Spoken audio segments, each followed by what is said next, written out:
Vamos con ello. Datocracia para empoderar a las comunidades marginadas. Con Ronda, fundadora de Datocracy y Panoply Digital. ¿Panoply? Okay. Sí, Panoply. Asesora en el Consejo de Alianza de Impacto Digital, en la Fundación de las Naciones Unidas. Y entrevista Paula Gonzalo, que es escritora y una gran periodista, que lleva ya en el Empodera 15 años, o sea que esto es todo tuyo, es más tuyo que mío. Muchísimas gracias. Muchas gracias. Muchas gracias, Valeria. Muchas gracias por poder comenzar con la música de Javier, que yo creo que también nos da a todos como un ánimo muy especial. Quiero comenzar también recordándoos a todos y a todas también... ¿Ya nos han puesto el vídeo? Ronda Salenegrín es cofundadora y directora de Datocracy y Panoply Digital, una organización socialmente consciente que colabora con gobiernos, ONG y empresas para proporcionar educación y herramientas tecnológicas que mejoren la calidad de vida, reduzcan la brecha digital de género y fortalezcan a las comunidades. Además, es asesora en el Consejo Alianza del Impacto Digital, DIAL, en la Fundación de las Naciones Unidas. Durante los últimos 20 años, Ronda ha sido impulsora del cambio digital, creando sistemas de aprendizaje social para empoderar a poblaciones consideradas históricamente marginadas. Ha diseñado y dirigido numerosos proyectos en el ámbito de la tecnología, en el sudeste asiático, África y Medio Oriente, en los que ha fomentado el desarrollo educativo y socioeconómico de mujeres y niñas. Además, Ronda es coproductora de Gender and Mobiles, un boletín que durante más de una década ha investigado cómo las mujeres y las niñas dan forma a las tecnologías móviles a través del uso de los dispositivos. Estupenda presentación. Os decía que no quiero dejar de empezar recordándoos que muchas de las ponencias y del trabajo de todos estos estupendos ponentes que hemos tenido se han recopilado en este libro que se puede descargar gratuitamente a través de la plataforma de Empodera. Creo que es una oportunidad muy chula. Vamos a seguir hablando de cómo desmontar el colonialismo digital a través del maravilloso trabajo de Ronda. Para mí ha sido un gusto poder conocerla. Hablamos de este colonialismo digital. Cuéntanos, Ronda, bueno, pues cómo podemos democratizar estos espacios tecnológicos a través de proyectos como Datocracia, como Panoply Digital. ¿Qué son estas plataformas? Gracias por la pregunta. Entiendo español, pero voy a hablar en inglés porque es más cómodo para mí para explicar todo. In my work, bueno, en mi trabajo, me gustaría empezar diciendo que, como habéis visto en el vídeo, llevo 20 años trabajando en esta área, pero he vivido toda la vida como mujer negra con discapacidad.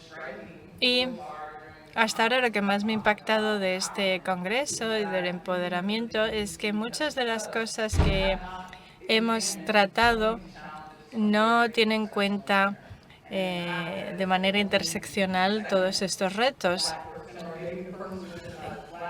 Creo que soy la segunda mujer negra, bueno, no sé, quizá la segunda si la persona directamente se identifica con ese color. Pero bueno, como además tengo una discapacidad, pues creo que algunas de las conversaciones han sido bastante superficiales, han sido solo pues de rascar la superficie sin ir al fondo de lo que supone cualquiera de estos retos para nosotros. Y si hablamos de la tecnología para la democracia, pues claro que se nos olvida pues cosas como sitios como Palestina o Congo. Palestina mencionó Lekin, y el Congo produce muchos de los minerales que utilizamos para la tecnología, para los teléfonos móviles, por ejemplo, y sin cobrar nada. Entonces, Datocracy examina estos problemas, pero desde una perspectiva interseccional, de verdad. Porque tenemos mucho más trabajo que hacer que cualquiera que no pertenezca a estos colectivos. Y esto es realmente, pues eso, hacer que participe todo el mundo. Esta organización, Datocracy, es realmente ese escalado de datos real para esa mayoría global, en lugar de ser para la mayoría global, por la mayoría global. todas las personas del mundo que son la mayoría por raza, por religión o género. Eso es lo que hacemos. Que desde el comienzo de tu trabajo, de que empiezas a pensar, ¿no?, en estos proyectos, hay algo fundamental para ti que tiene que ver con la empatía. ¿Cómo se combina la tecnología con el uso de la empatía para empoderar a todas estas comunidades marginadas? Sure. So in the introduction, it said that I'm a co-founder. En la introducción, pues pongo que soy cofundadora, incluso CFO, CLO, pero yo me veo más como emprendedora. ¿Qué significa esto? Cuando empecé a trabajar de adulta, empecé de profesora. Enseñaba inglés como segunda lengua, como lengua extranjera, y para mí esa experiencia de ayudar a otras personas a entender mi idioma me hizo darme cuenta de que ni siquiera yo entendía mi idioma, porque saber inglés y saber hablarlo es una cosa, es diferente de saber enseñarlo y saber cómo funciona el idioma. Y ahí empezó mi viaje hacia la empatía y al aumento de habilidades. Y de hecho mi trabajo previo como educadora me ayudó a hacer mi primer máster de tecnología aplicada a la educación. Me cambió totalmente la forma de pensar. He trabajado en África, Asia y Estados Unidos y sabía que la educación no funcionaba en ninguno de esos países. Yo estuve en Corea del Sur y a pesar de todo lo que tienen no funciona. Entonces cuando hice ese máster sobre tecnología de la educación, que tenía profesores maravillosos, estaba Catherine Keyes, por ejemplo, me di cuenta de que la tecnología tiene el poder de que la educación fuera más personal, más relevante, más pertinente para cada uno, más accesible para las personas. Y eso es como que prendió algo dentro de mí. Luego hice otro máster en tecnología, porque quería entender cómo utilizar bien la tecnología para la educación de forma práctica. Y todo el trabajo que he hecho con empresas y con consultoras,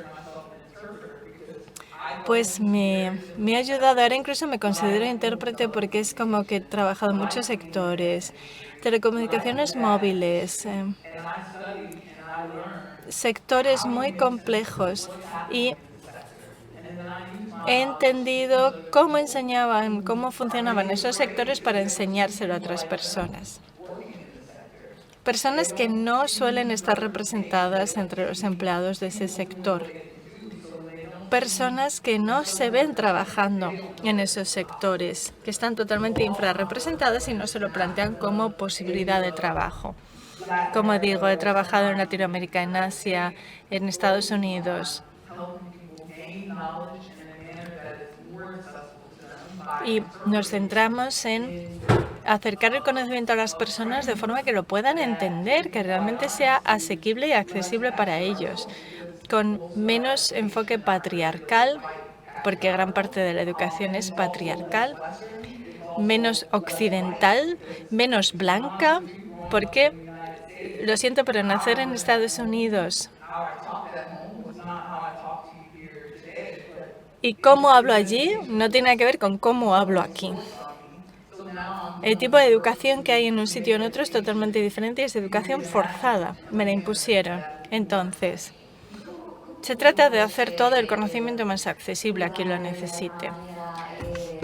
Bueno, pues todos estos sesgos sociales, como puedan ser el racismo, el sexismo, como puedan ser la discriminación hacia otras religiones, ¿qué podemos hacer con todo este trabajo alrededor de los datos, alrededor de las inteligencias artificiales, muchas de ellas que se están, digamos que, educando, ¿no?, con un montón de información que vamos metiendo dentro de ellas, ¿no? ¿Cómo evitamos que estos sesgos se reproduzcan, ¿no?, para conseguir un futuro más igualitario?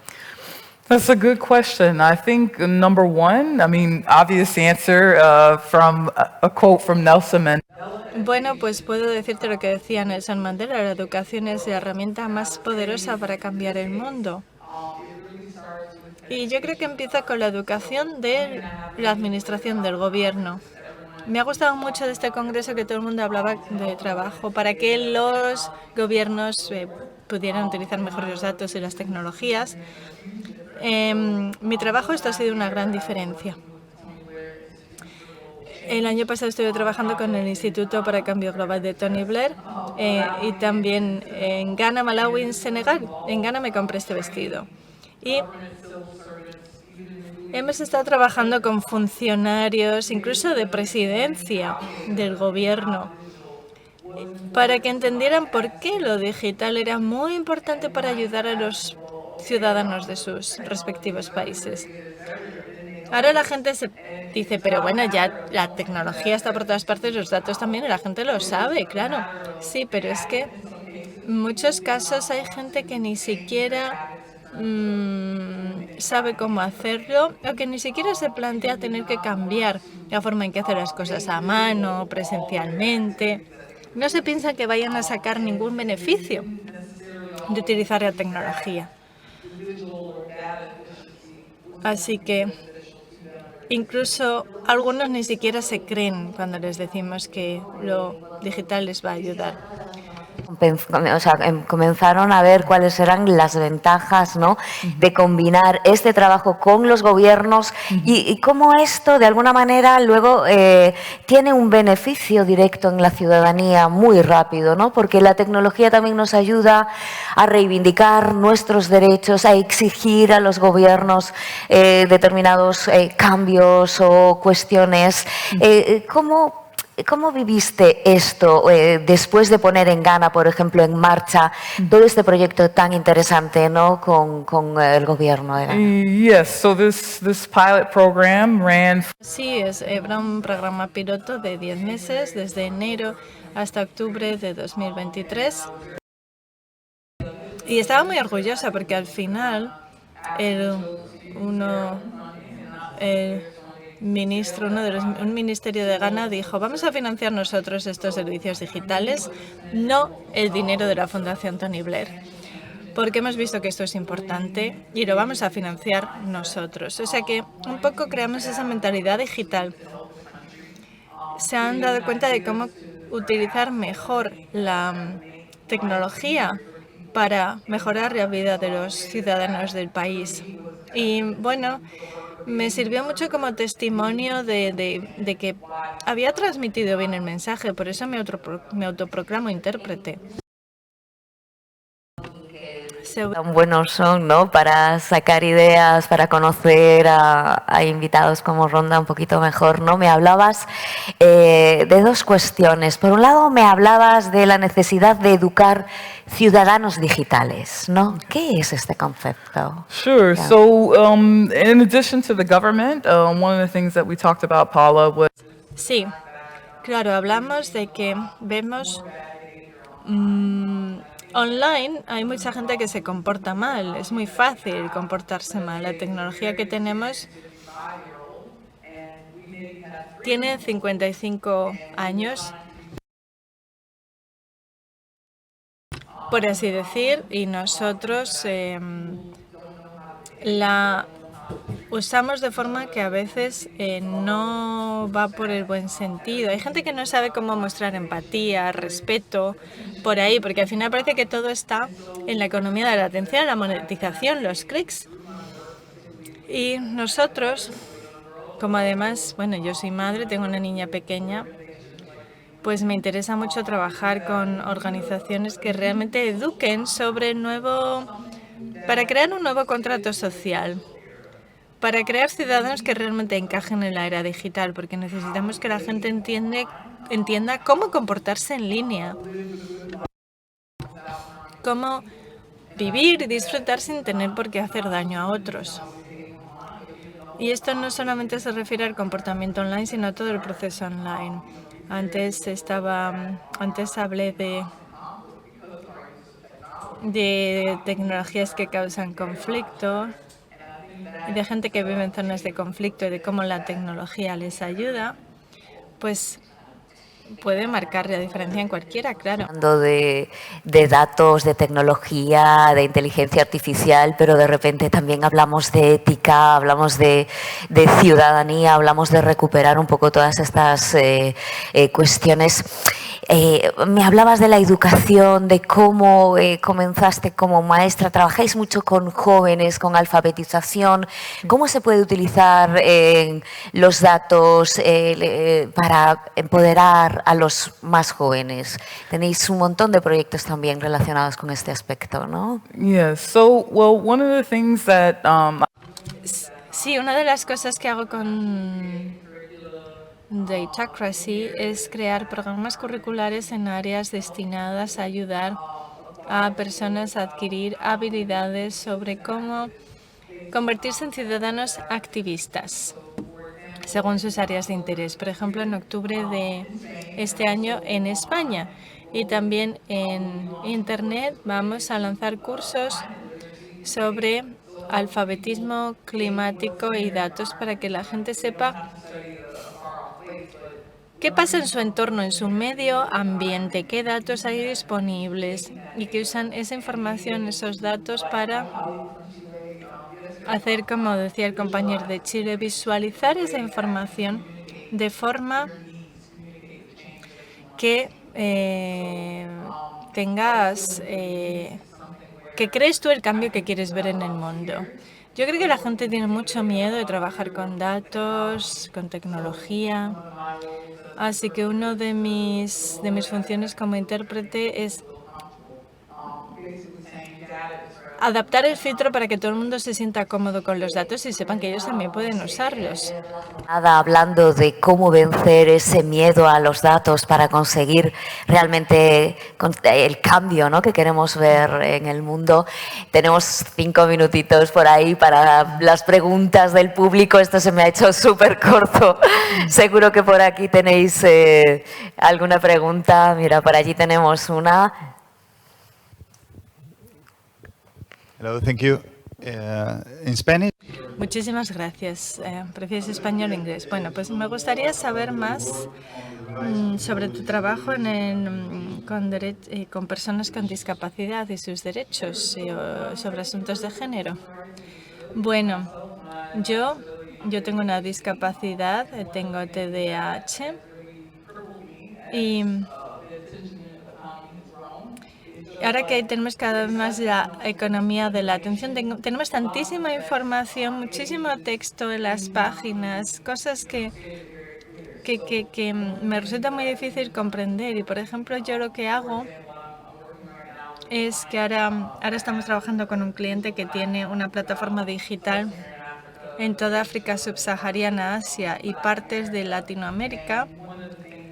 Y una de las cosas que les pasa es que no entienden que tienen clientes con muy poco alfabetismo. Son discapacitados en el sentido de que no saben leer a pesar de ser adultos. Entonces les ayudamos a cambiar el tipo de texto que tiene en su plataforma. Incluso convertimos la plataforma en una especie de plataforma interactiva para que la gente pueda interactuar sin necesidad de leer. Luego también a este cliente le estamos ayudando a reducir la información para que sea más fácil de leer y entender, aunque al mismo tiempo siga funcionando y siga siendo útil al instante para las personas. Trabajamos con el aprendizaje inmediato, es decir, yo necesito saber esto en este momento y no puedo aceptar más cantidad de información, no puedo procesar más. Pues ese tipo de cosas, por ejemplo. Thanks a lot for being here. Sí, muchas gracias por estar aquí. ¿Qué es lo que más te gusta de la educación en el sur global? ¿Cuál dirías que es el mayor cambio que vamos a ver en los próximos años? Es una pregunta buenísima. Creo que Pelomoni sería la más indicada para responder a esto, porque ya conocía su organización antes de venir aquí y en la tecnología y los datos, tenerlos disponibles en tu lengua materna es maravilloso. De hecho, hace poco he estado descubierto un proyecto sobre robots en Mali, en el África francófona, donde el Ministerio de Educación está trabajando con una startup para producir contenido y material educativo en todos los idiomas locales, no en francés. Ya no utilizan el francés como lengua vehicular en el mundo de la educación. Y eso significa que la gente puede reclamar su identidad y hablar su lengua materna en el colegio.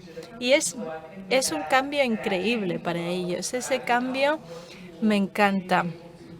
Que haya cada vez más gente que pueda participar de forma que les resulte cómoda. Para poner a las personas en el centro, ¿no? Yeah. Que de alguna manera es lo que estamos tratando de destacar aquí. Bueno, la gente que esté interesada en estos cursos que nos comentabas hace un momento, ¿cómo puede estar al tanto de cuando sea a través de Datocracia, de Panoplia Digital? Que me calle, ¿no? Sí. Que me calle, es malísimo. No podemos tener ya no hay más. Bueno, pues nada, un aplauso enorme, un placer hablar con Ronda, Datocracia, Panoplia Digital.